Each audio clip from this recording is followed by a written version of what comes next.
Qashqarda yaşığım var idi. Assalamu alaykum dostlar. Qandaq ahvalinglar, yaxshimi? Mening ismim Suhayba.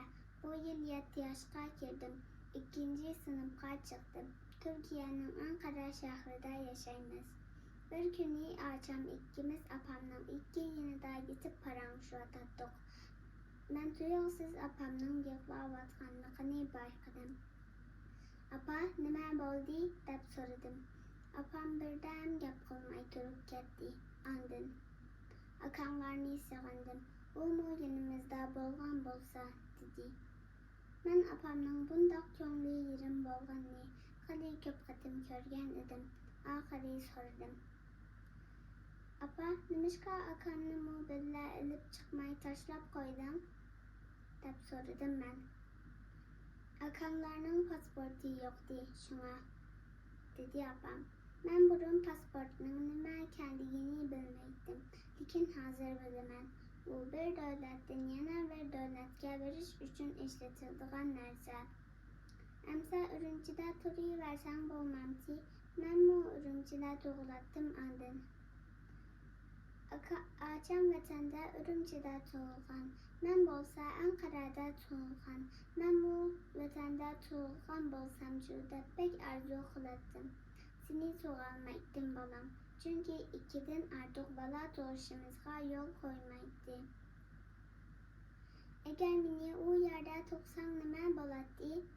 deb so'radim men. Apam birdan turib ketdi.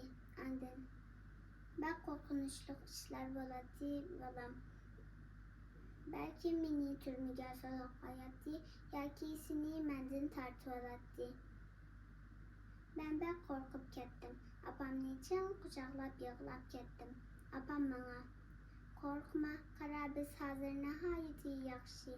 Endi hech ish bo'lmaydi. Sen bu cho'ng bo'lding, dedi. Men uning uchun yig'lamadim. Mening Qashqarda sen va momamlar bilan yashag'im. Qashqarda 5 bola tuqqum bor edi. Bolalarimni ular bir nima qilsa nima qilaman deb so'radim men. Apam birden gap qilmay turib ketdi. Andin ko'zlarimga qarab. Biz nimishqa buncha tirishayotimiz? Nimishqa kuchli bo'layli davatimiz? Biz ashundoq eskiliklarni yo'q qilish uchun vatanimizni, yurdimizni va butun dunyoni ashundoq eskilardan tozalash uchun tirishayotimiz. Xudoyim buyursa sen Qashqarda bolalaringni tug'ib, boqib cho'ng qila olaysan.